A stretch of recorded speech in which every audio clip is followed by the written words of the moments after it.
morning. Welcome. This is a special call meeting of the Fulton County Board of Commissioners. Today is April 2nd, 2021. It's approximately 10:01 a.m. Madam Clerk, please call the roll of the Board of Commissioners.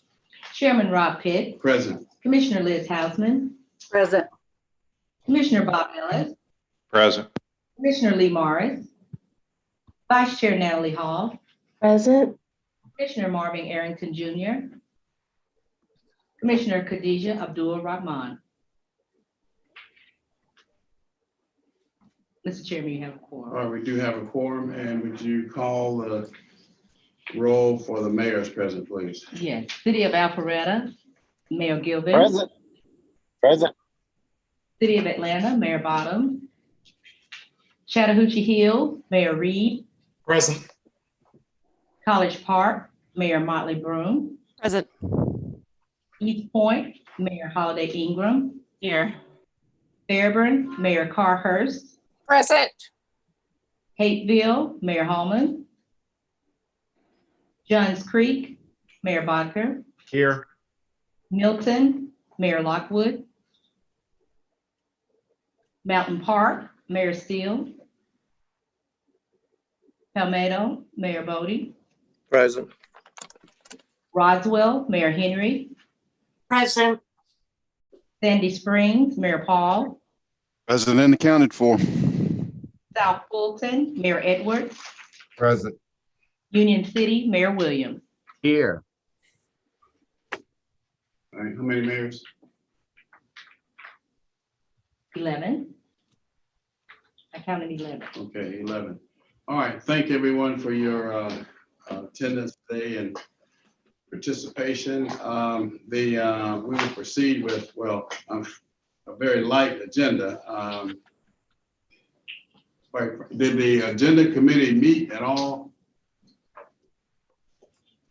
We had an opportunity to discuss, not as a group, but individually amongst ourselves, I believe.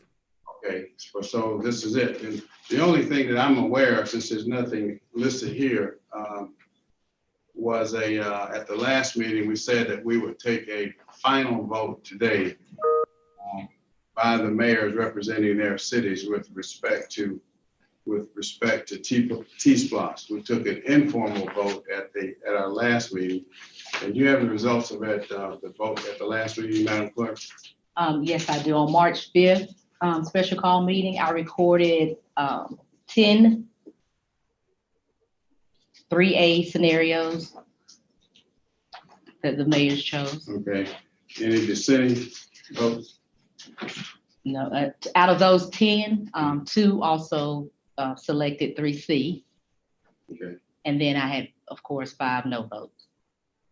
5 did not vote. Correct. Okay. So today then, colleagues and mayors, we will proceed then, if there are no objections, with a formal vote on the T-Splosh. Mr. Chairman, Yes, sir. Mayor Bodker. just for clarity, I think what we had discussed doing in today's meeting was to try to put to rest, for purposes of allowing the cities to then focus on their list development, whether there would be a voluntary set aside related to transit or not. The vote on T-Splosh, if I'm interpreting what you're saying, is something that will happen in the June timeframe when we're faced with an IGA and a compilation of all of our project list, and that is the formal vote that then has the Fulton County Commission put it on the ballot. That's not my understanding. So let's clarify that.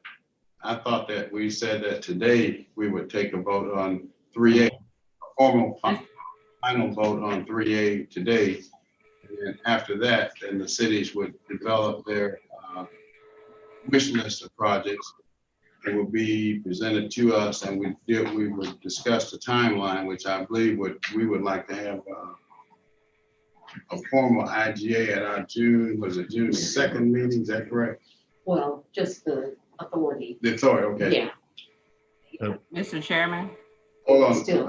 Mayor Barker and then Mayor Holiday. I was simply going to invite you to check with my fellow mayors, but I'm very clear, since I'm the one who asked for the vote, what vote we're taking today, Mr. Chairman. Okay, I can go either way. It doesn't matter to me, so. And I thought we'd already put the issue of that second issue that you brought up to rest at the last meeting.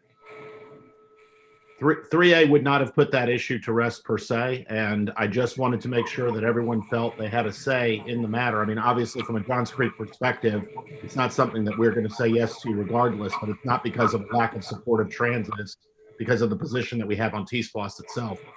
As it relates to my fellow mayors, I think there was some concern about whether, in fact, we had been able to cover the subject and whether we had had a chance to discuss it with our councils. I heard a lot of commentary about sort of a last minute kind of thing, even though I know no one had the intent to do that. And so my ask of us was to allow us to confer with our councils in the intervening time, which I'm sure my mayors have been able to do. And then you would be in a position, each mayor would be in a position to say whether their city could support a 20% set aside, which was the ask I think that we had. It was either 10 or 20%. I apologize, I forget. A voluntary set aside on a city by city basis, which, if I remember correctly, was there to raise a certain amount of money that could be used as matching for future transit projects in the north and the south. Okay, let's hear from Mayor Holiday Ingram, followed by Mayor Motley Broom, and Mayor Bach. I have no issue whatsoever proceeding as you outlined. Mayor Holiday Ingram. Yes, thank you, Mr. Chairman. My recollection is, and I specifically asked right before we ended the last meeting to make sure that I was clear that last meeting, that vote was to lay to rest and make clear the decision on 3A as it relates to moving forward. And that would be the final vote on that, because we'd already talked about it the previous meeting.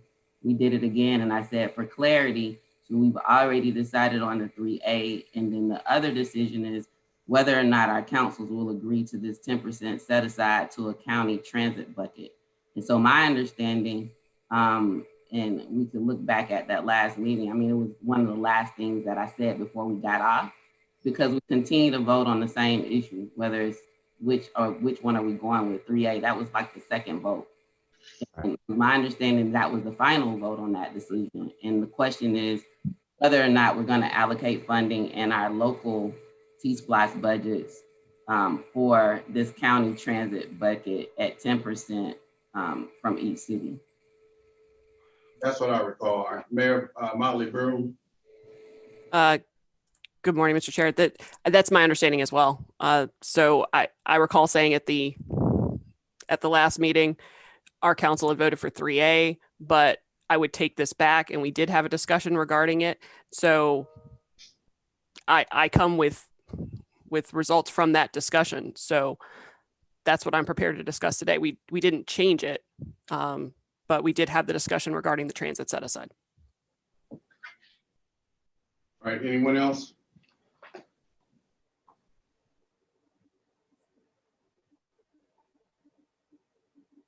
Okay, Mayor Bodker. Yes, Mr. Chairman. So you would like, repeat what you would like, what your understanding was? I think the simplest way to get through this, if I may suggest, is that you do a polling of the mayors and simply ask them what their city's position is on the 10% transit set aside. And you will quickly know if you have enough cities that are supporting that you believe you have enough matching funds. If not, obviously any city can allocate any portion they want to transit, but in that instance, they would probably be doing it for transit within their own city. Okay, that's fair. All right, let's call the roll on that. Are we clear now? All right, Alpharetta. Thank you, Mr. Chairman. That's I have spoken with can you hear me? Yes, sir. Okay, good.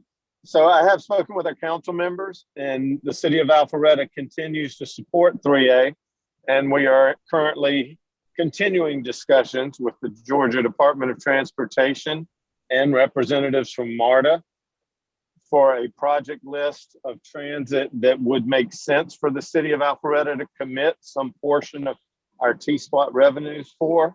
But at this time, there's not really enough clarity and a commitment from any of the parties involved to go ahead and say that we would commit.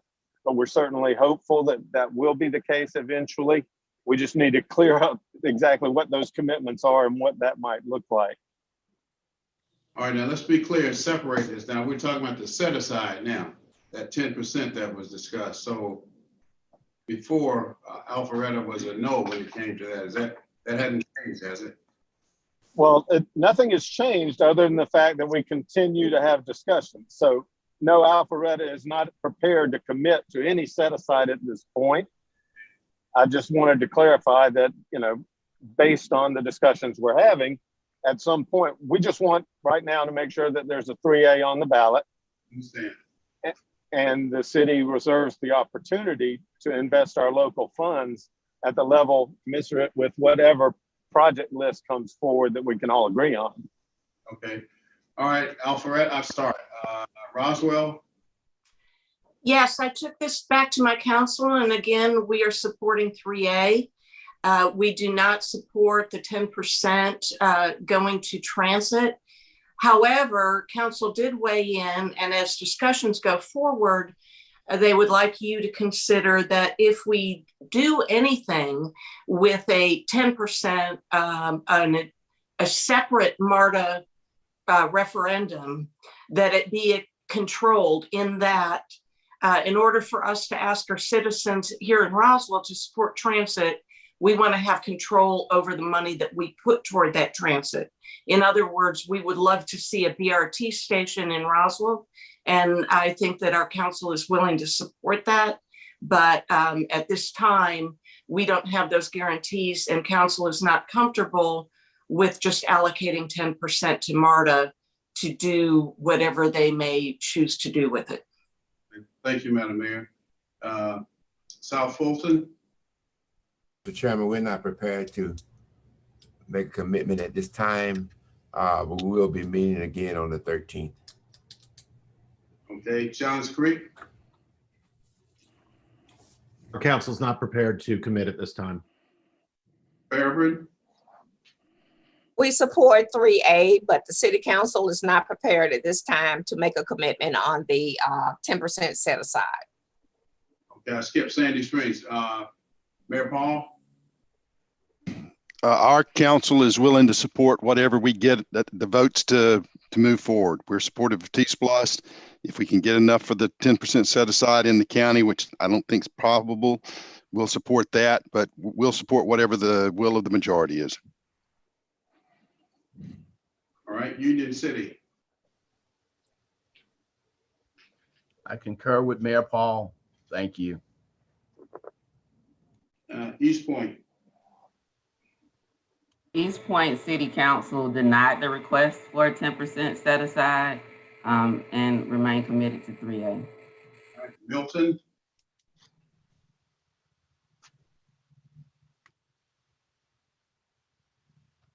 Hayfield. Hills. Chattahoochee Hills is a 3A.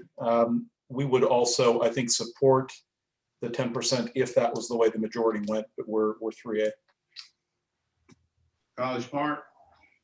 The city of College Park supports 3A without a transit set aside. Mountain Park. Palmetto. We're still supporting 3A with no set aside. Okay. That's pretty clear. So that should put the rest, this issue of the set aside. So, Mr. Chairman? Yes, sir. Mayor Bond. I still feel compelled to state what I've stated many times before. I don't want a misinterpretation of these statements. I think every single mayor that I've talked to, and that would include every single mayor on this call, has expressed at one time or another complete support for transit in the metro area. We all recognize that this is a long-term investment and must occur. I think the discussions that I've heard, if I can summarize them from both the North and the South, is that we just don't feel that that combined in this T-Splost measure was the right way to move forward at this time. And I hope that we will continue to look for ways to find matching funds and to move these projects forward, the projects forward that both the mayors in the South feel are appropriate as it relates to BRT. And of course, the Georgia 400 project, which all of the mayors of North Fulton have supported consistently. That's a good summary. So again, that will put this to rest. Now let's have a separate final final vote on 3A. So this will be crystal clear. This is only on 3A. Alpharetta? Alpharetta supports unanimously option 3A. Roswell? We support option 3A. South Fulton? No. 3A, no? Yes.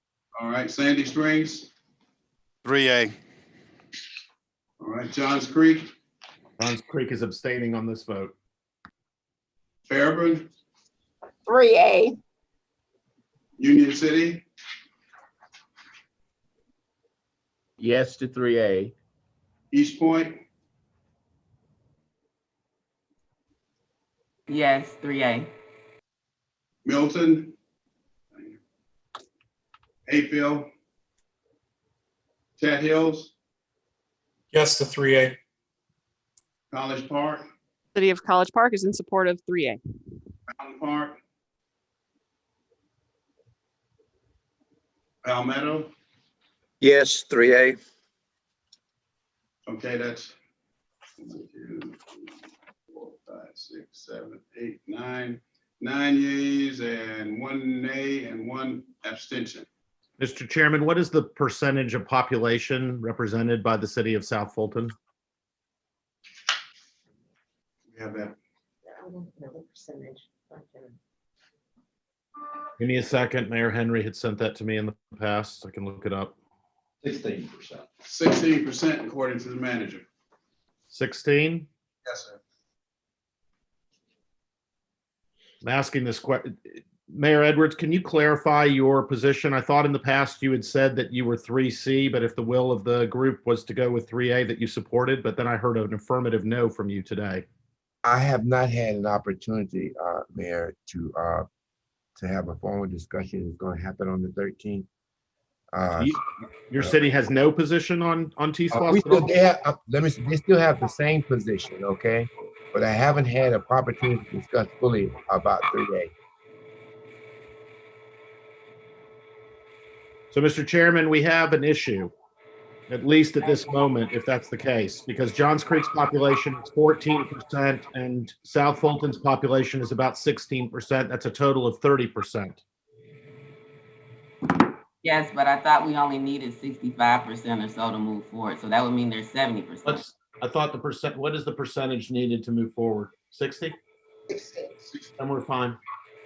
Yeah. We have 60. That's what we are. I mean, I know that in the end, it sounds like you're going to be somewhere within 3A to 3C, so it doesn't sound like it's going to be an issue. Absolutely. Absolutely. And I will know definitely by the 13th. We've been handling a lot of other stuff, as you know. So my assumption is that every city is going to continue to work on its project list, and Fulton will as well, I believe, for the unincorporated area, and then we'll continue on so that we can bring those lists together and consolidate them for purposes of an IGA vote in, I guess you've said, in the June timeframe. June 2nd timeframe. Hey, Bill, let's see, Mountain Park. Who's not here? Was Milton at the last meeting? Mr. Chairman, what is the outcome of the vote is what now? 30% of the population right now is not supporting 3A. Of those who stated a position, obviously there's some cities not present who have stated positions in the past. Okay. And once again, I have more about that, Mr. Bacher, by the 13th.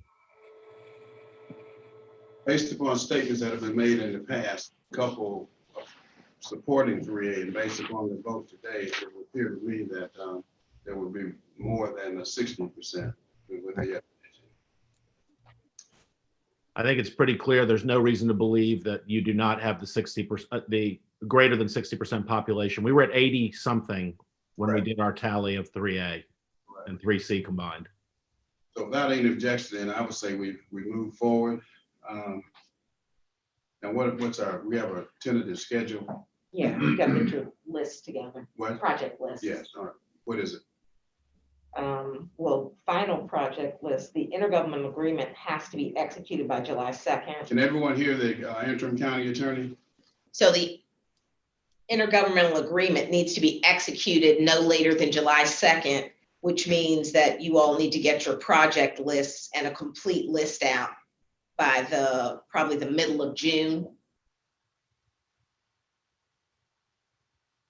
Okay. What else? Mr. Chairman, Yes. I would just like us to consider that date of June 2nd being 4th of July holiday weekend and participation levels. If we could perhaps move that up earlier in that week, maybe on Wednesday, Tuesday or Wednesday of that week, it would not conflict with what I expect to be a big vacation week that people have not had in over a year. So I just want to be mindful of that particular date. All right, any suggestions other than June 2nd? Not June 2nd, July 2nd? July 2nd. The Wednesday before that Friday, perhaps. Just throwing it out there for consideration, but I just want to be mindful that there's going to be a lot of people taking vacations that have not taken vacations in well over a year. How did you arrive at the July 2nd date as the drop dead for the execution of the IGA? It's required to be done 30 days prior to notification to the election superintendent. So it's backing out. So basically you've gone from the November referendum backwards to get to the place where you need to get ballots and everything else prepared, correct? Correct. Chairman, Yes. I don't want to be misconstrued. And as I thought about my vote saying no, I would like to change that to an abstention because it would seem that I'm voting for the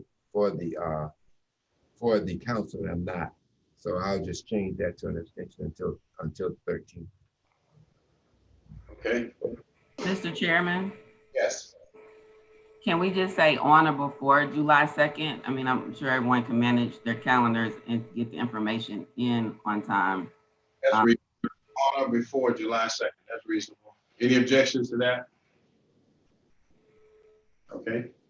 Mr. Chairman, I raised a question of Commissioner Hausman's staff yesterday. So in the past, when the county has had a referendum on the ballot in November, it has changed the formulation for how we as cities are charged at a municipal level for those of us who utilize Fulton County for our elections. Every city in Fulton has a municipal election this year. And I think it's important that we get clarity quickly from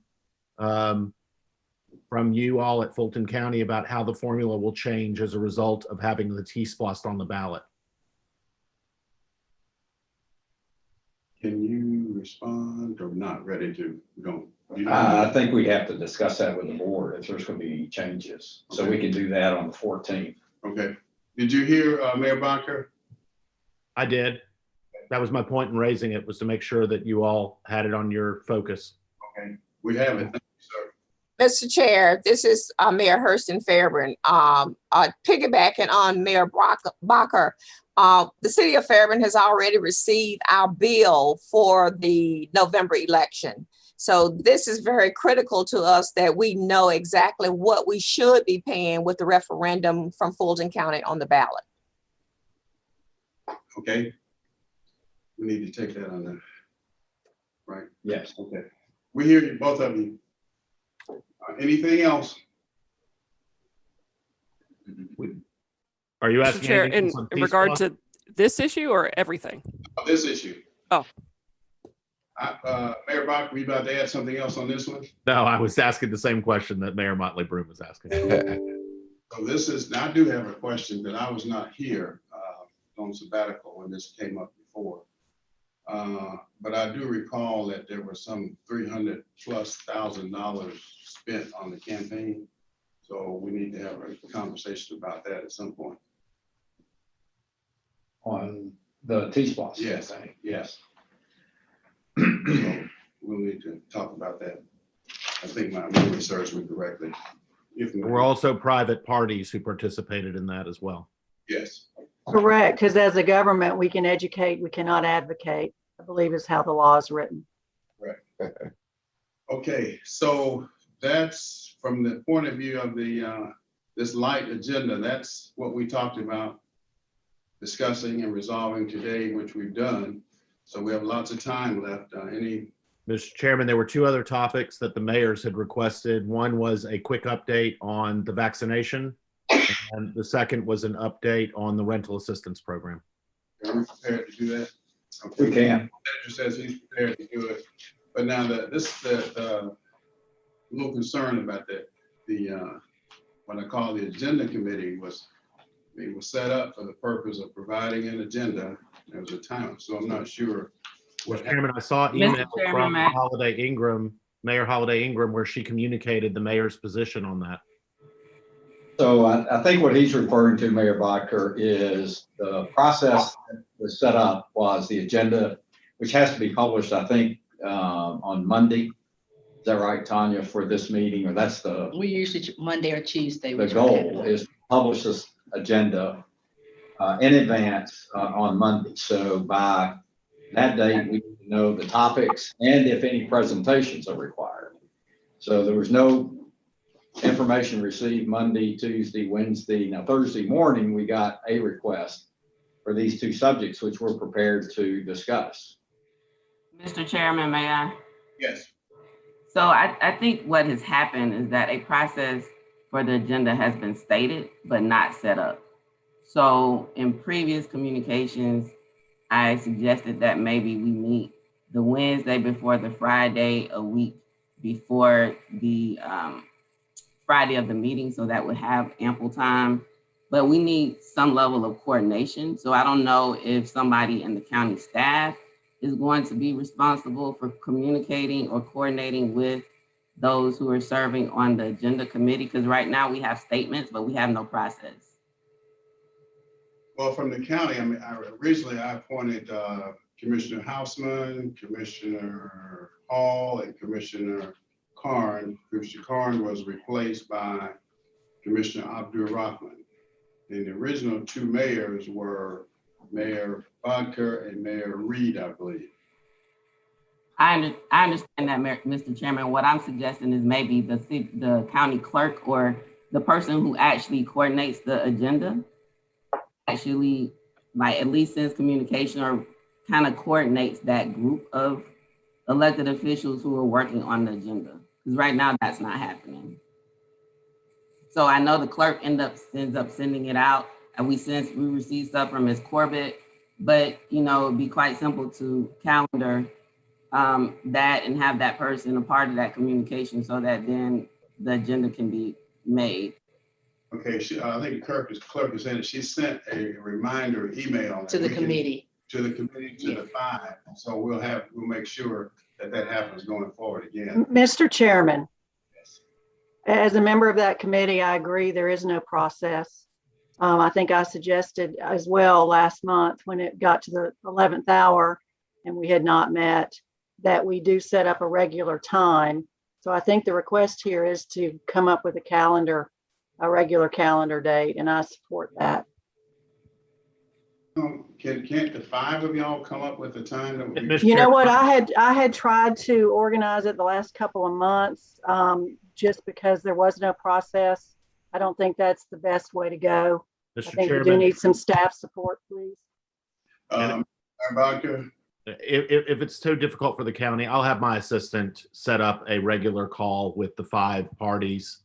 If the clerk would be kind enough to send the official contact information for those 5 parties to myself, I'll make sure that we set up a regular Zoom meeting for the 5 of us to set the agenda by that date. Thank you, Mayor Baca. That would be very, very helpful. That would be, it's unbelievable. Thank you, sir. I appreciate that. It is the suggestion of Wednesday before the a week before the Friday that is due. I didn't receive a response to that, so I think that might be a date that we should consider. Mayor Holiday Ingram, I'll make sure that gets done. Thank you. This is resolved now. All right, now there were 2 presentations. No, well, Not 2 reports. questions for updates on vaccination and the emergency rental assistance. You have the program. floor, Mr. Manager. Yes, sir. Good morning, mayors and commissioners. I'll again give a brief report on vaccinations, and then Anna Roach and our strategy office will give a brief report on the emergency rental assistance program. Briefly on vaccinations, starting with overall trends, I'll give you some of this information that we presented to our board a week or so ago. The 7-day average for cases, hospitalizations, and deaths have decreased. There are no red indicators on our scorecard as we sit here today. We remain the leading county for testing, having done now more than 1.8 million tests.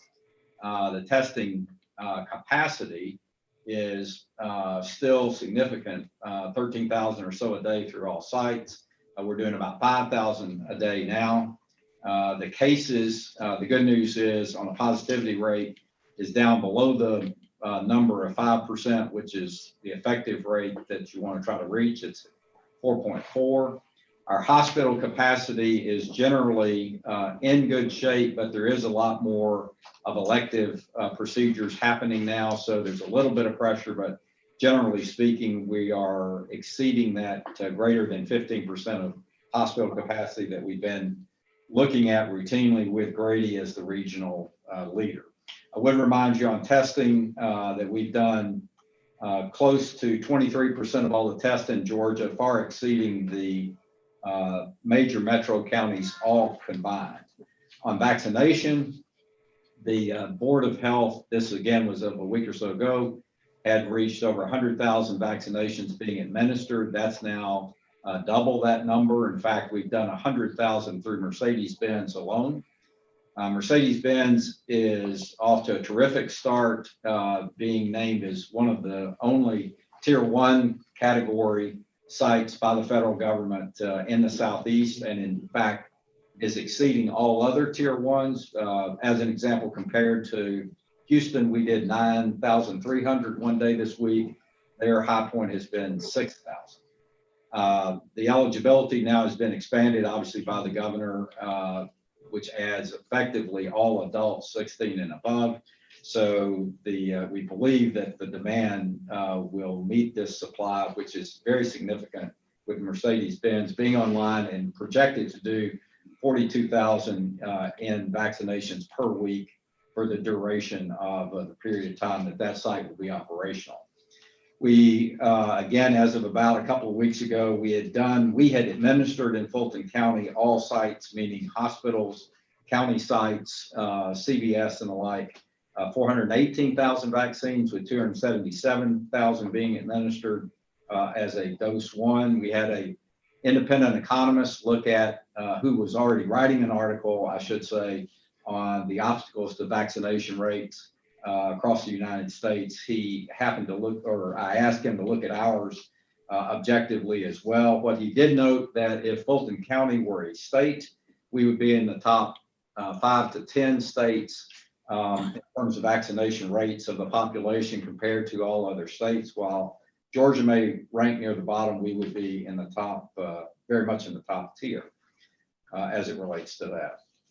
The question of demographics, we have, it's been really slow going getting any information out of state systems. And in fact, I don't have any update to this data, meaning it's a little bit dated. But as of 2 weeks ago, when we were able to extract information from the state system, it was about 60% white, 30% African-American, 10% other. So obviously the ratio should be more 45, 45, 10. So there is work to be done still. It's not as bad as I think the anecdotal data would indicate, but there's definitely a demographic gap in terms of our vaccination rates. We continue to push what we believe is a leading health equity strategy. In fact, the Senior Center program that we announced several weeks ago was lauded by the state and in fact pushed out by the state for others to emulate. We've done about 1,300 or so folks through that initiative, reaching out to our senior population that are participants in our centers. We have started now an outreach to the Latinx community. In fact, we had the first bilingual mobile unit that the chair and Commissioner Ellis visited in Sandy Springs a couple of weeks ago. So that initiative continues. We are doing a long-term care approach and a pharmacy alliance with Tuxedo Pharmacy, which has done about 4,000 or so vaccines thus far. We are now launching a street team working with the city of Atlanta, particularly around Mercedes-Benz Stadium, for outreach on a door-by-door basis. And we have begun radio ads as of a week ago, and more digital and billboard to come as capacity builds. One of the things that will be most important to our vaccination rates, and specifically addressing the demographic side of that, is the mobile units. I think we learned a huge amount during testing on the effectiveness of mobile units. We were the first to fund mobile units. We were the most significant user of mobile units, taking that capability directly into the to the community. So the plan, just want to briefly overview, is to bring up somewhere in the neighborhood of 10 to 15 mobile units. Could be more if we're successful with that. And in fact, the mobile units we could build to be doing more on a per day basis than our fixed sites over time. Where we stand today is we've had this Tuxedo Pharmacy unit plus a Board of Health unit. That was as of 3/14. We brought up a core unit, which we are funding, utilizing CORE's staffing capability on 3/21. We have brought now another unit from CORE up. So we have 3 core units in service now, plus the 1 Board of Health unit. We're testing those to make sure that we understand how this works, which sites work best. It is different than testing, obviously more complicated than testing, and right now still requires an appointment. We're hopeful that we move from a supply perspective in the month of April at some point where supply is really not the issue, and we could have more of a walk-up approach. And that's where, in particular, I think the cities and the mayors could help tremendously with that. So we will keep you informed as we move down that path. One of the keys to that, which we do have more or less a verbal agreement and discussions that have been held with the state, is to have a committed supply of vaccines for those mobile units. And what we're trying to get to is a commitment from the state whereby if we fund the mobile units and CORE supplies the personnel, that the state will commit to vaccine supply for those mobile units that don't take away from our sites at 4,700 GICC, as well as Mercedes-Benz Stadium. In other words, we don't want to rob the fixed sites to fund the mobile sites. And they've expressed a willingness and commitment to do that. On yesterday's emergency management call, we, I think, have alignment between the Board of Health, emergency management, and CORE on that issue. It's just getting Dr. Toomey locked down to commit to that. So that will do that. I think we're beginning to hit a variety of sites. I'll read through some of these again, and I'll turn it over to Jessica as it relates to how to continue this outreach. But as an example, 3:30, we did Trolley Barn, Morgan Falls Complex, Mount Nebo Baptist. 3:31, Great Elizabeth Missionary Baptist. Again, Morgan Falls Complex, Helen Mills Senior Facility. The next day, Mount Nebo, Springfield Missionary Baptist Impact Church. The next day, Helene Mills, East Point, First Malou, Trolley Barn, Morgan Falls Complex. The next day, Holly Spirit, Peachtree Road, United Methodist Church. The upcoming week is Enon Baptist, Zion Hill Baptist, Dorothy Benson Senior Center, Historic Ebenezer Baptist, and the Mexican Consulate. So yeah, I think we're following up on those locations, but I understand there'll be a great deal of interest in getting those out into the community as you see that, and we're very committed to doing that as the supply is solidified. The other thing that we're doing is we came up with the idea of using any time that we interact with citizens to go ahead and encourage them to sign up for vaccination and facilitate them getting their vaccination. So we're going to enable 20 or so of our libraries that are in targeted health equity zip codes, whereby if a patron comes for curbside materials, we'll have staff there that can approach them as well as get them signed up for their appointments. So I think that can be helpful. Also, if a patron is calling in to the library answers via text or email, after we respond to their library question, we'll also ask if they'd like assistance in scheduling their vaccine appointment. So I think that as well can be helpful. And we're going to try to enable effectively, if they're going into our tax offices or participating in any of our arts and cultural virtual programs. So we're attempting to use, again, those means as outreach as well. Jessica Corbett, I don't know if you want to add anything to the outreach plans and or advertising plans as the mobile units ramp up, but please feel free to comment if you like. Thank you, Mr. Manager. We are still, as we've heard talked about for several months now, the vaccine supply and demand demand is still very high and supply is not quite as open as we would like, but we've certainly made a lot of headway.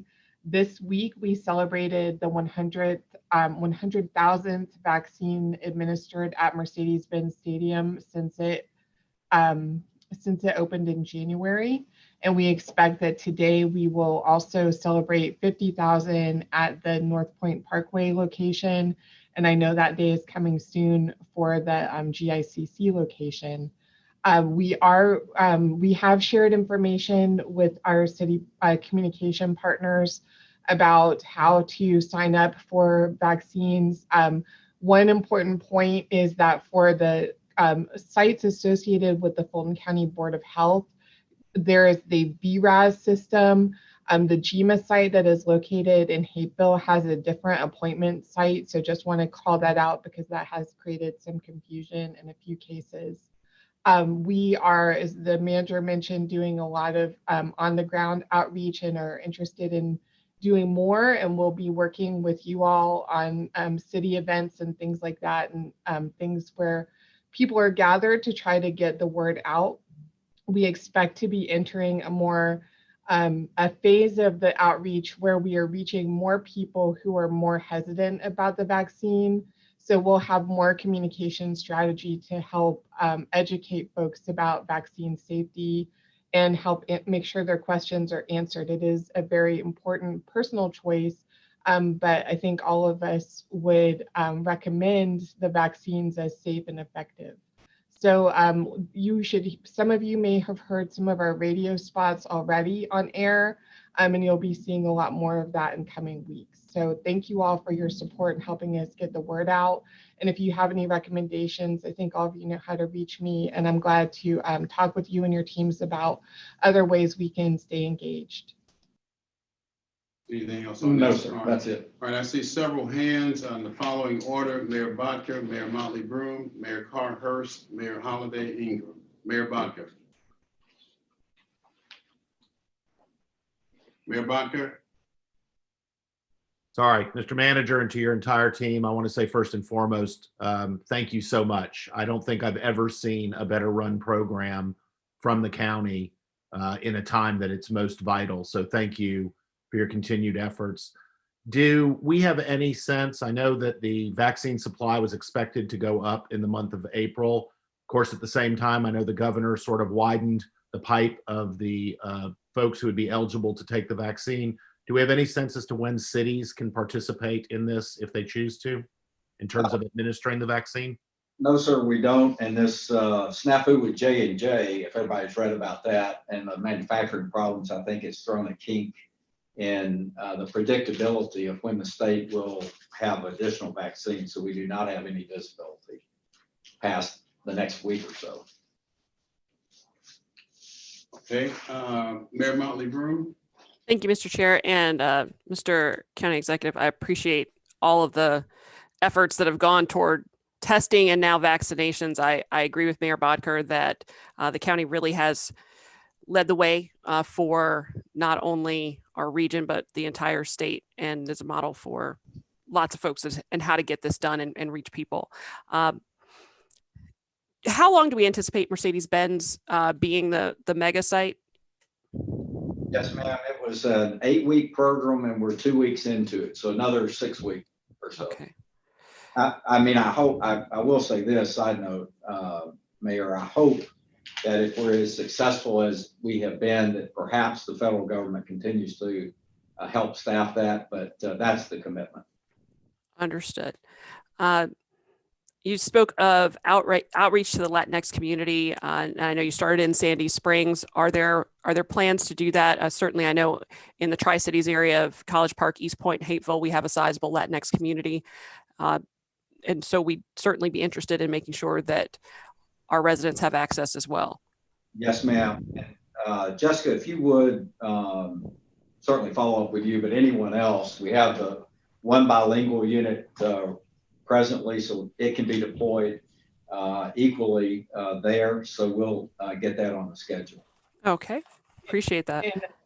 And Mr. Anderson, if I could just add to that, we have talked with some folks within the cities and I would say actually more in the community about nonprofits and churches that offer, for example, Spanish language services. But if there are other locations that you have a recommendation for, please let us know. I have one in mind, and I'll share it with you a little bit later.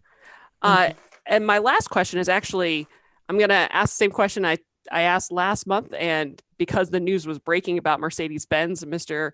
Anderson, I don't think you were able to answer it, but has the supply at Mercedes-Benz allowed for greater numbers of vaccines at the county locations? Yes, ma'am.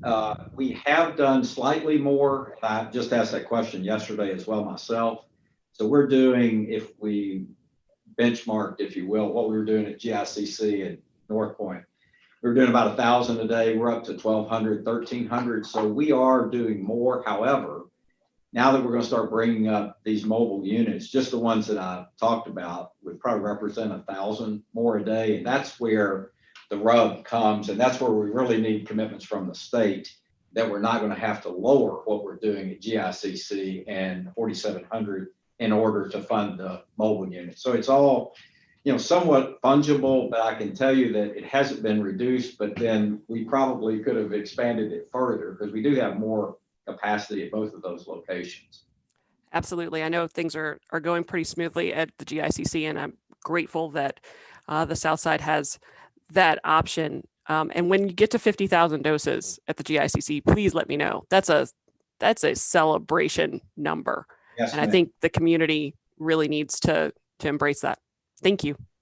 And Mayor Motley Broom, one other thing we should mention about GICC is that there's also a partnership with Children's Healthcare of Atlanta to offer a safe space for some of their more vulnerable patients, for example, children who've had transplants or may have other special needs.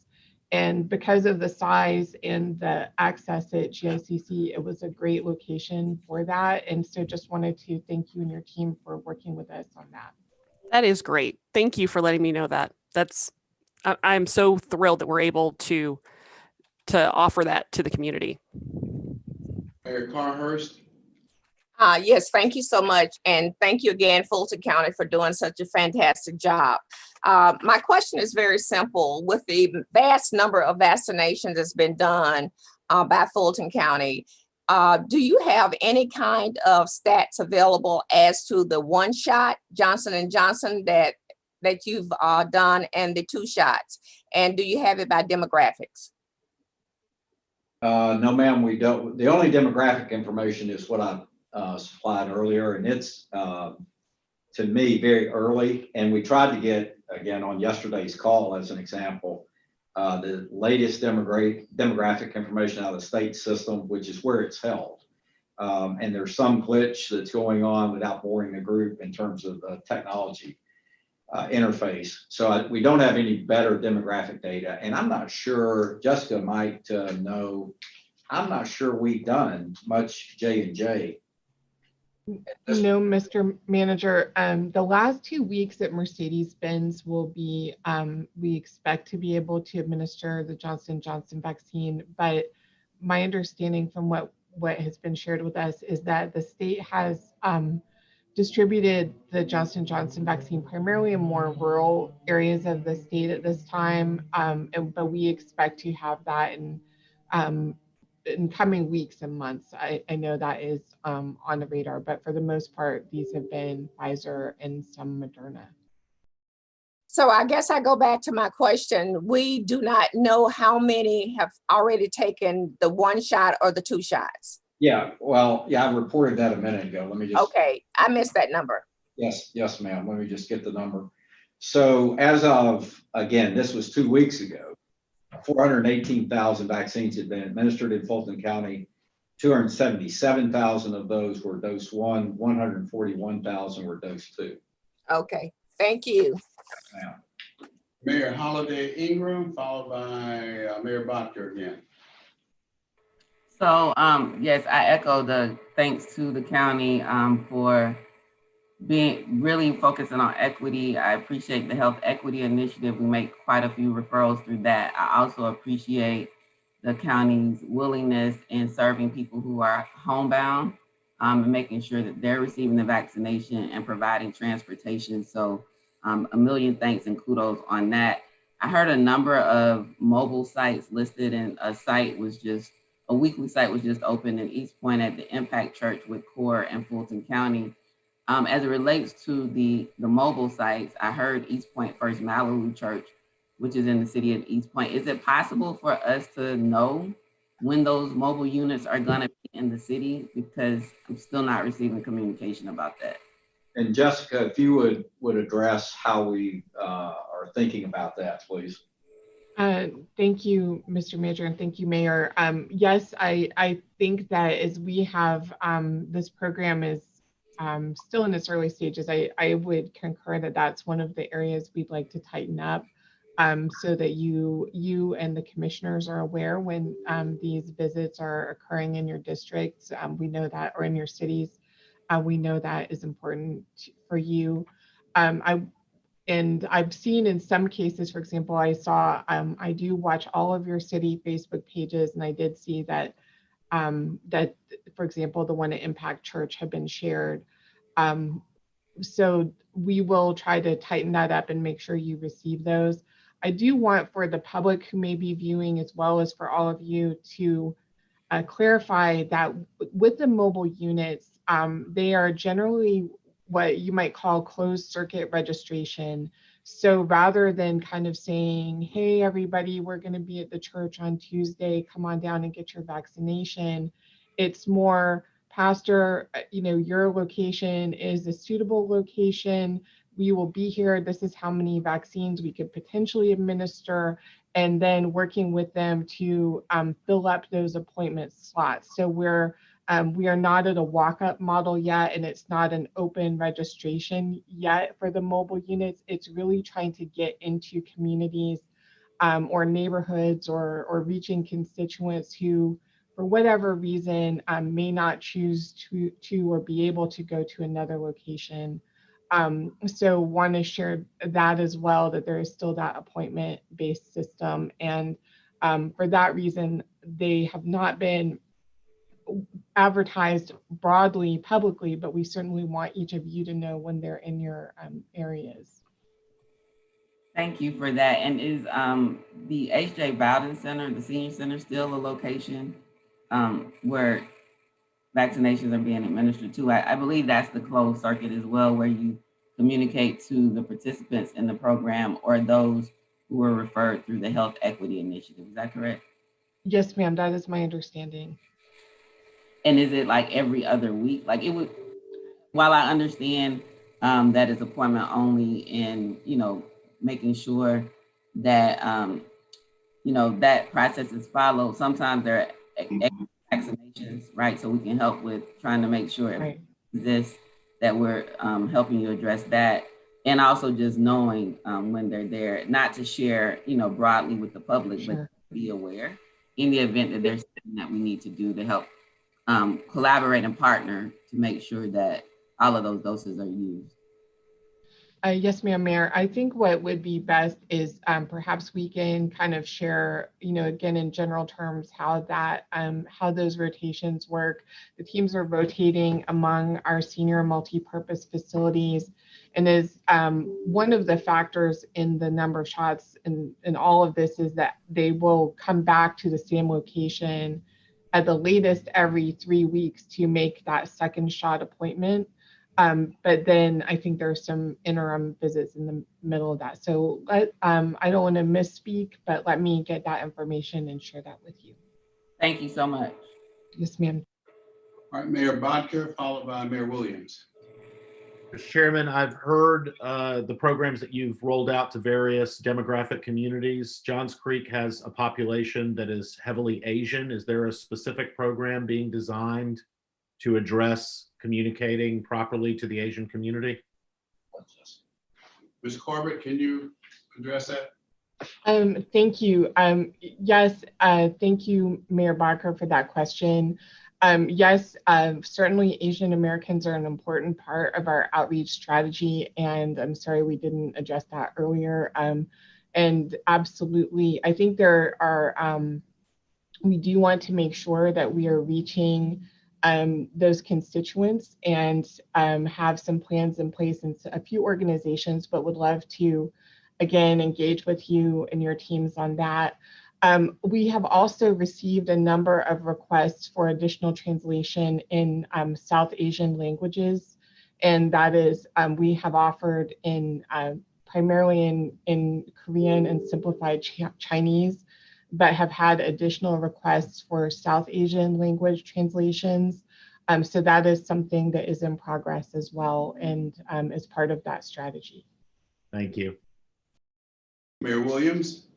Yes, thank you, Mr. Chairman. I just wanted to say, as many of you already have, thanks to the county manager and certainly the staff for an amazing effort with this vaccine deployment. It has been one of the most rewarding things to hear that our county has really stepped up, but also exceeded possibilities for throughout the state, but when you think about it, throughout the nation. So I want to thank you for the great efforts that you have put in making sure that all communities have been served with these opportunities.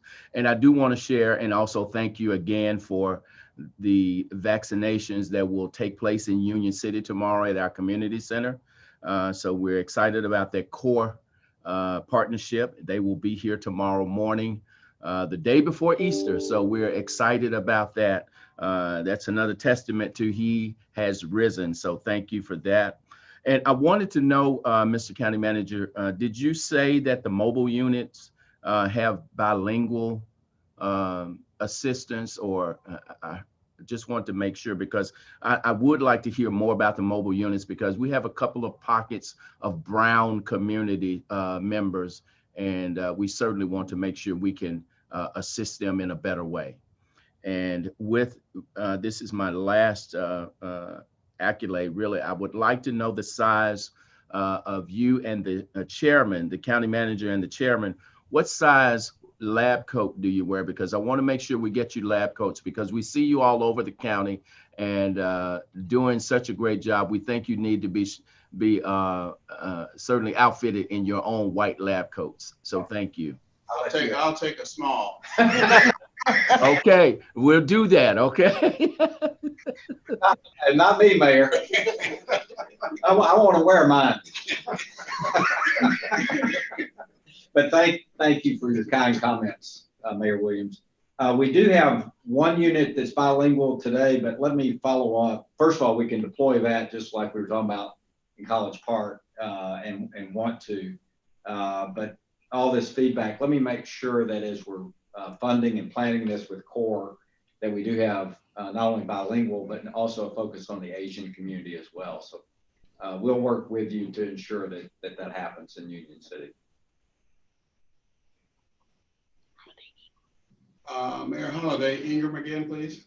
Yes, thank you, Mr. Chairman. And to follow up on that, when I actually got my vaccination on the first day in Impact Church on the 25th, there were some residents there who needed bilingual assistance, and they were able to use or utilize other persons that were in line. So I would also say that the weekly Impact site, if we're looking at coordinating bilingual services, that would be a good location as well, given our Hispanic population in the city of East Point. So thank you so much for all the great work.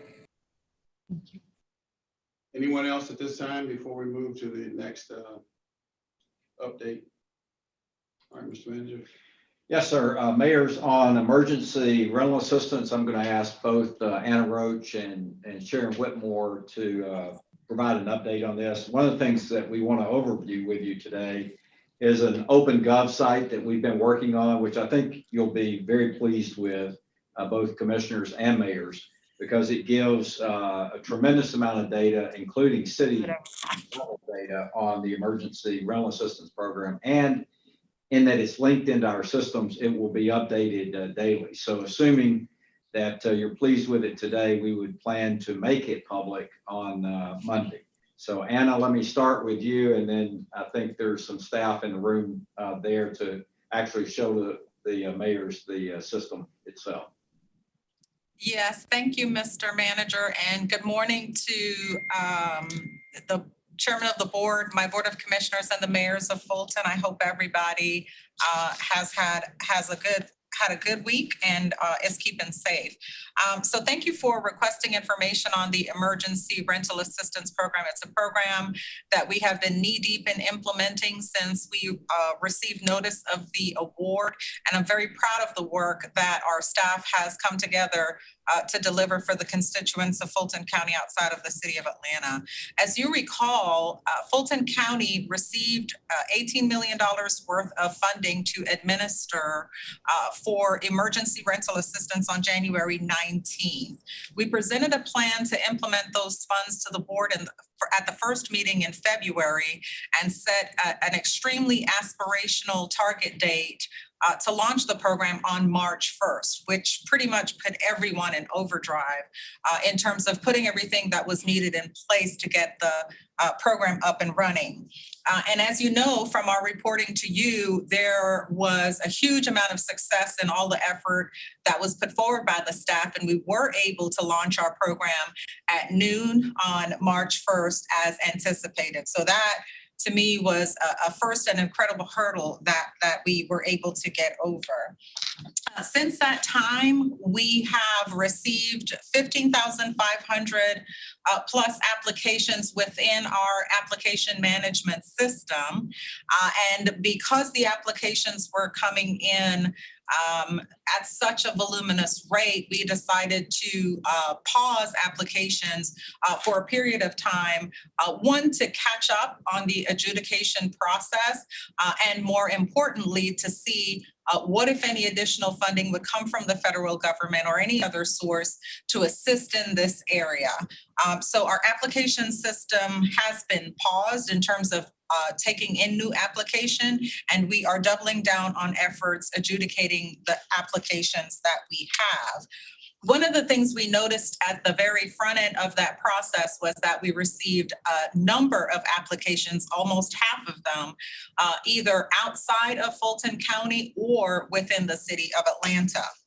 Of the 15,500, there were approximately 7,000 that were Fulton County applicants that fell within our jurisdictional area, and those could be confirmed from the information entered on the application. There was another 8,336 applications that were either outside of Fulton County, inside the city of Atlanta, or where the applicant was not clear or did not complete the application address information. And so we're just unclear about the address, and we're working through those applications.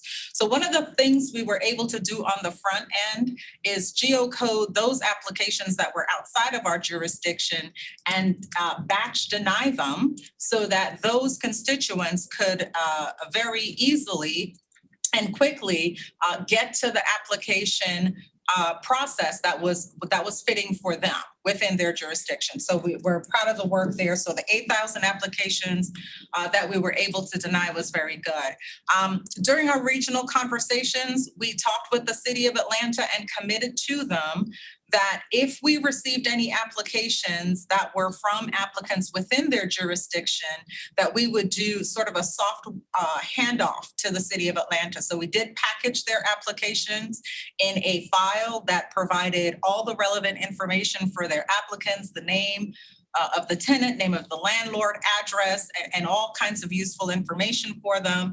And we batched that information and provided it to the chief operating officer there for use in their program as well. So proud of the work that the team did in that regard. So the 15,500 applications, which represented the total sum of applications, resulted in approximately $53 million worth of call on the $18 million worth of funding that we did receive. So a tremendous amount. Once we did our batch denials, we narrowed down our application call on our funding and recognized that the 7,000 we were left with within our jurisdiction that we could confirm was within our jurisdiction amounted to approximately $33.5 million, which is still, of course, far in excess of the funding that we have available.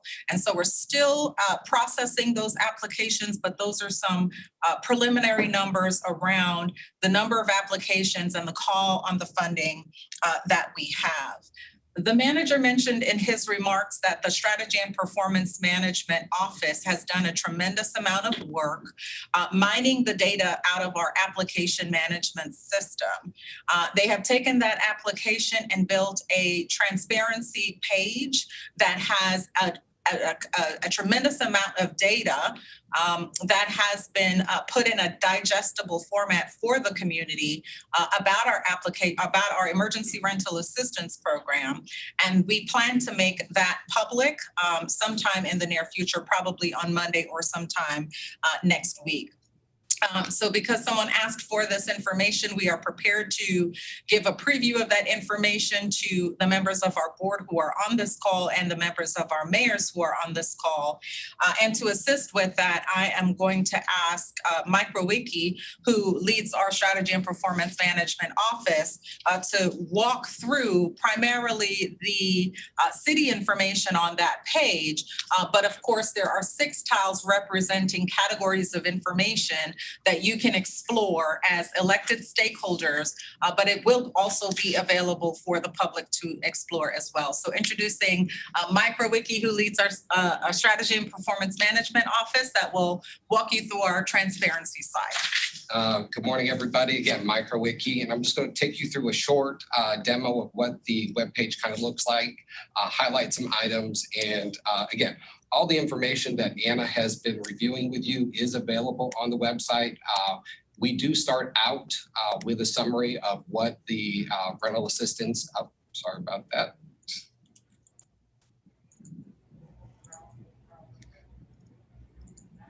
Wrong one. Mm-hmm. With that, with the summary of what the program is about, below that you will see 6 tiles. On the 6 tiles, the information will be related to the applications, exactly what Anna mentioned about the 15,000 applications, how many are inside or outside of our areas. The funding that has actually been paid out is included under the funding tab. That will include details by where everything is in the stages of payments. It will include all of the vendors who have been paid with the amount of money that each of those vendors have been paid. So if Georgia Power needs to know how much they were paid, we will have that included. If the city of East Point needs to know how much they were paid for either utilities or something like that, that information is included in that page as well. In that, we also include demographic data, which includes your race, ethnicity, your age, gender. We include household size, the average household size, what the average household income is. All of that information is available on that tab. For the call center tab, which is a tab in purple, you will see all the information related to general operations of a call center, number of calls that have come in, the average wait times, the number of hangups that actually occurred. You can also see the trends happening on a daily, weekly, or a total as to how the calls are coming in throughout the day, hour by hour, to see how we are using the staff to actually cover those calls. The next tab, the next two tabs are for the details with the cities and the commission districts. So I'm going to walk you through that, and we still are working on some of these this information, but I wanted you guys to see what type of information is available for each of the cities. So for each of the cities, their pages, we start out with each of the cities and the total number of applicants by city. You can actually scroll over the bars, see the number of applicants if you can't read that, and that information is available there. For the next bar graph that we have is details on each of those applications as to actually where they are in the status of the process. Have they been paid? Are they still in review? Are people still submitting information that is needed? So you can see where everything is at, and that will all add up to that larger number at the top of the page. We do have a table of information that is downloaded that just is general information about the cities. But then also at the bottom, you can see the total assistance that has been requested per each city by the applicants, which is your bar that is orange. And then you can also see the amount that has actually been paid out at this point in time, which is the green bar there. So this information is updated every morning at 4 o'clock in the morning from the system. So you can go into this on a daily basis and see exactly what information is out there. Just one clarification on the daily update. We do update the website daily based on information in our application management system.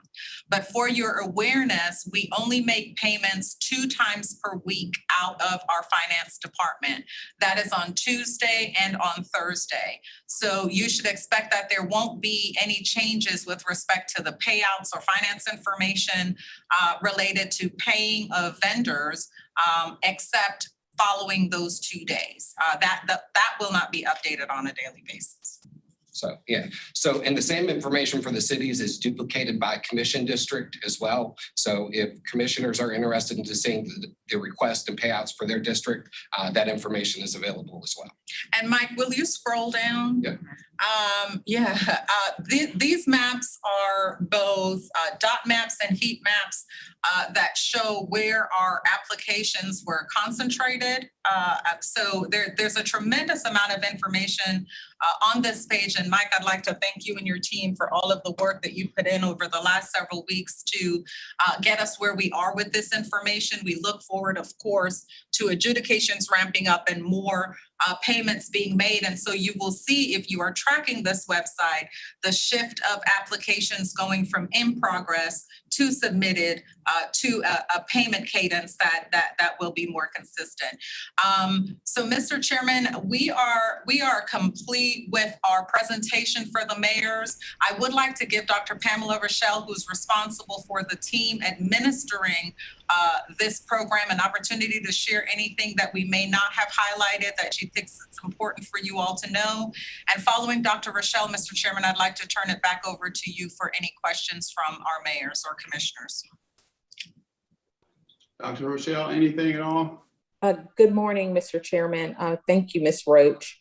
The only other item that I would like to share is that as we continue to work through the applications, and as you are hearing from your constituents about the progress of their application, they can continue to call our call center. While we have paused the application process, we are continuing to work with all of the landlords and the constituents, and they can continue to call us at 833-716-2223 if they have any questions or concerns about their application. They can also still access their application and see what stage of the process their application is in. That's all, Mr. Chairman. Thank you, Dr. Rochelle. So questions, Mayor? Chairman. I'm sorry. Mr. Chairman, Yes. if I may. Yes, hold on, Mr. Mayor. Here's the lineup. Mayor Motley Broom, Commissioner Abdul Rahman, and Mayor Edwards. Thank you, Mr. Chairman. I I grabbed the website off of the screen there. So I'm looking at it on my screen, and I just want to make sure that I'm understanding the data so I can appropriately communicate this to my council and others. I see that on the by city page, there are a number of status. All the applications have several different statuses. So can you explain to me the difference between an application in progress versus under review, submitted? Just give me a little bit of context for that. Mike, I can take that if you'd like me to. Yeah, I was going to suggest Dr. Rochelle help us answer that question. Go ahead, Pamela.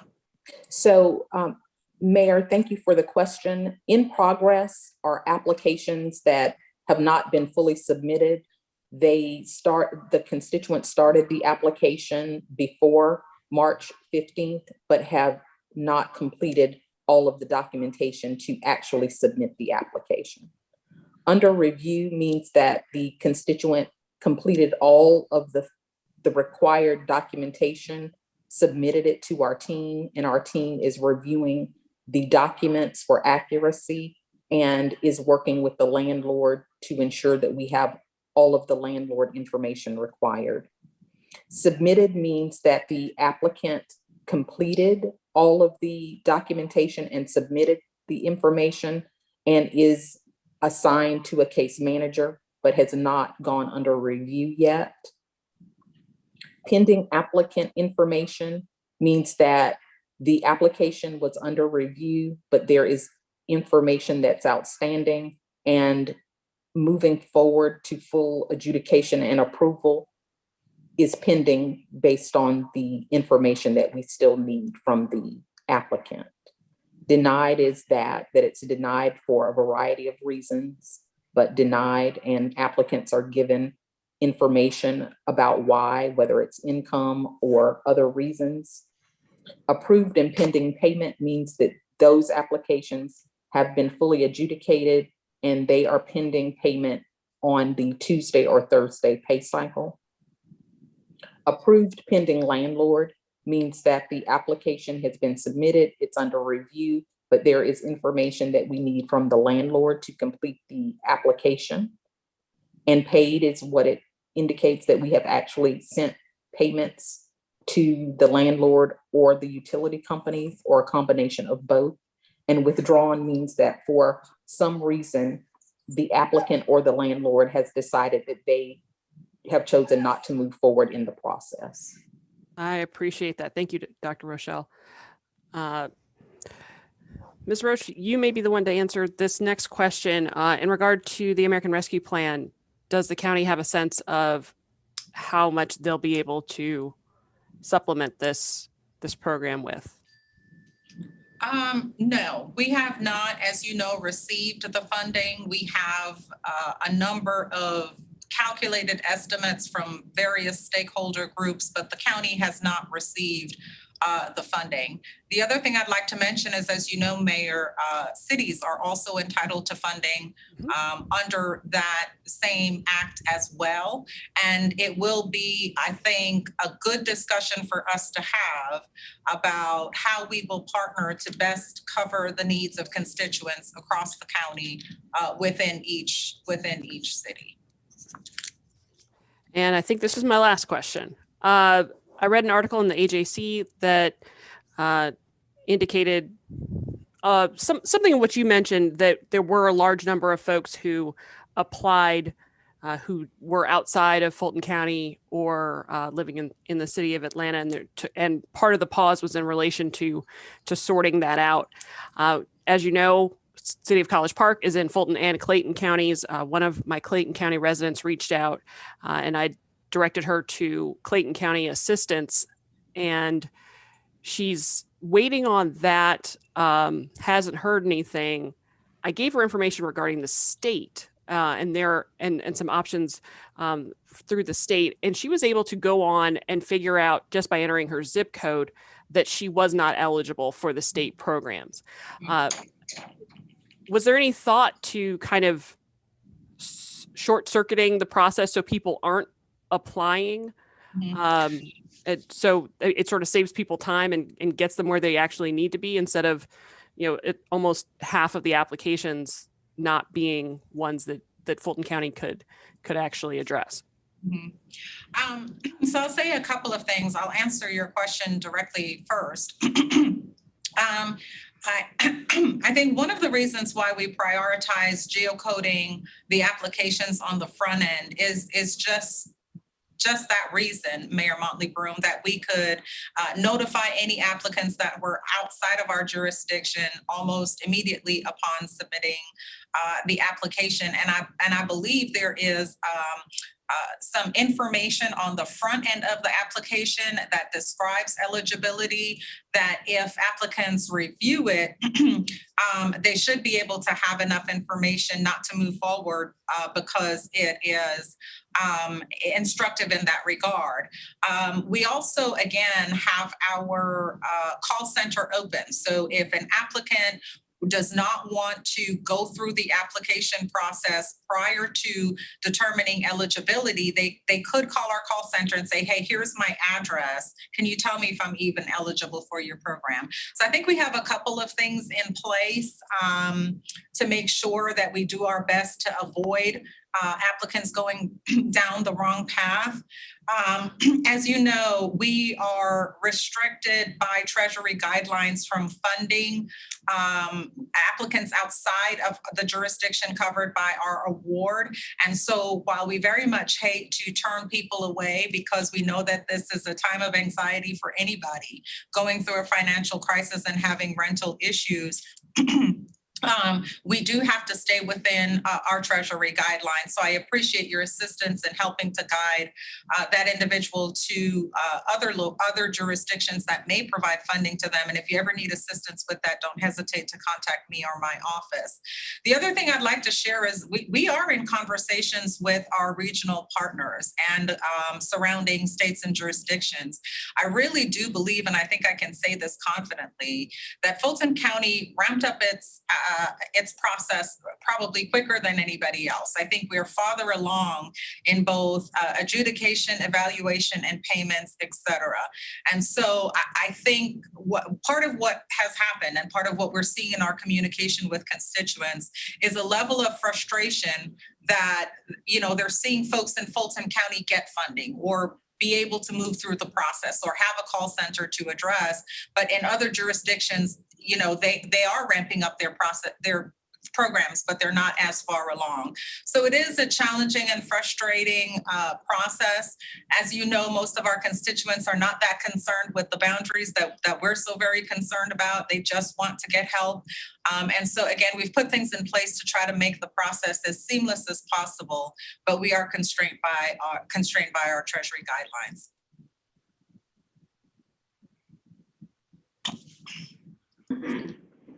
Mayor Motley Broom, anything else? No, sir. Thank you. All right, Commissioner Abdul Rahman, followed by Mayor Edwards. Thank you, Chair. I just wanted to take this time to thank the county manager team with the rental assistance. I know there were some hiccups and some other things, but by far I concur. We were ahead of the game, so to speak, because I had my staff, my team, we fielded so many calls from neighboring counties because people wanted to know, could we assist them or tell them where they needed to go to apply for the money? And so I commend you all on doing a very great job. I know it was challenges. I know quite a bit of my team reached out. Dr. Rochelle, I really do appreciate your assistance, especially because I know at one while you were probably getting emails from us hourly. And we were just trying to assist where we could with the constituents. I don't know if there is an answer to how it can be streamlined when you have to deal with the landlord and the actual constituent that's actually applying for the services. And that's what we tried to convey to the constituents because some of them would say, well, I've done everything that I was supposed to do. And we just would explain to them that it was a two-part process. And so I don't know if that can be streamlined any. If it can, fine. If it can't, I can't. If it can't, I do understand. But I just wanted to openly let you all know, you all did do a great job. I appreciate the very quick response back to my office for the constituents. And like I said, Fulton County versus our neighboring counties, I've received calls as far as Chatham County. People wanted to know, could I assist them? Could I direct them? When was their information going to start for them to be able to apply? And so definitely in this arena, I would say that you all were out in the forefront, because a lot of our stuff was actually done or in the process before other jurisdictions. And that's not to take anything from them.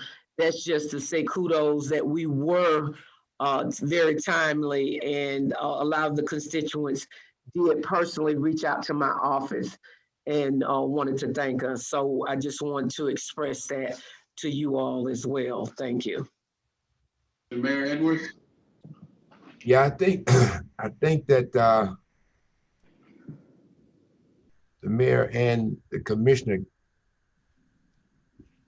was answering my question to a degree, but I just want to, and Anna, you may not have the information, but from the time that when the commissioner talks about streamlining, from the time that a person makes an application until the time that he's either denied or approved, do we have any idea of how long that takes?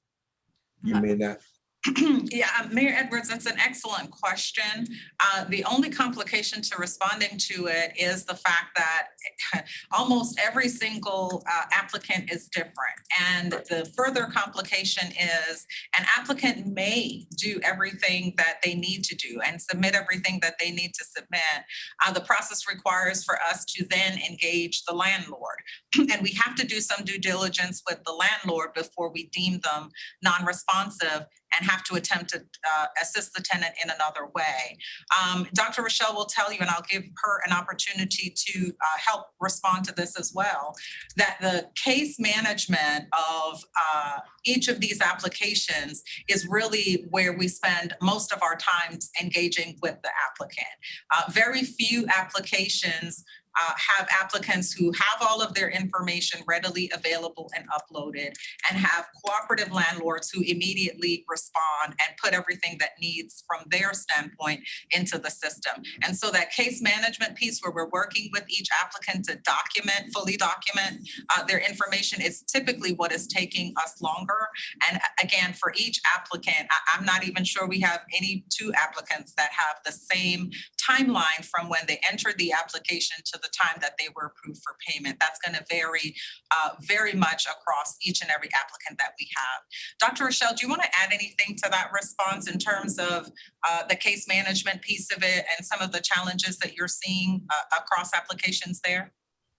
Thank you, Anna. You definitely framed the day-to-day operations and some of the challenges with case management. Unfortunately, another issue here is that not all landlords are cooperative or want to cooperate. And so that definitely takes much more time to try and resolve the situation. So we are continuing to work with each and every tenant and come to some resolution as to how we can keep them stably housed. The only other thing I will add is the compliance requirements that guide our work from the Treasury guidance. A part of the adjudication process is also ensuring that the documents and all the criteria are in line with the compliance requirements, which is another piece of the process that can hinder our adjudication. You know, you all said that the landlords is maybe not being compliant with you all. Give me an idea, what does that mean? If a landlord is not doing what they're supposed to do because they're benefiting from it? What is it they need they don't give you? That you Mayor, need they don't give you? Mayor Edwards, we have landlords that have stated to us for a variety of other reasons besides non-payment that they wish to end the lease agreement with the tenant. And so they don't want the payment from us. They want to end the rental relationship. Okay. Thank you very much. Other questions? All right, hearing none. Any other updates, Mr. Manager? No, sir. Or anything else, Mr. Mayors or Commissioners? Yeah, Mr. Mayor? Chairman. Yes, sir, Mayor. Before we go, I really just want to thank Fulton County, especially you and the city manager and others who have helped you all along on your support of House Bill 445. It took a lot of effort on the part of everybody, but I can say I worried Dick Anderson to death and with phone calls and things of that nature. But I want to thank you very much. As for the city of South Fulton, we want to thank you for your cooperation in assisting us into getting where we are today. So we really appreciate the county. Thank you, Mr. Mayor. Duly noted. Yes, sir. Mayor Bonker? Just wanted to let the agenda committee know that appointments have already been sent out all the way through November to ensure that we get back onto a schedule of setting the agenda properly. Thank you, Mayor Bonker. Anything else to come before us today, commissioners, mayors? I hear nothing further. We are adjourned. Thank you very much. Happy Easter. Happy Easter. Yeah.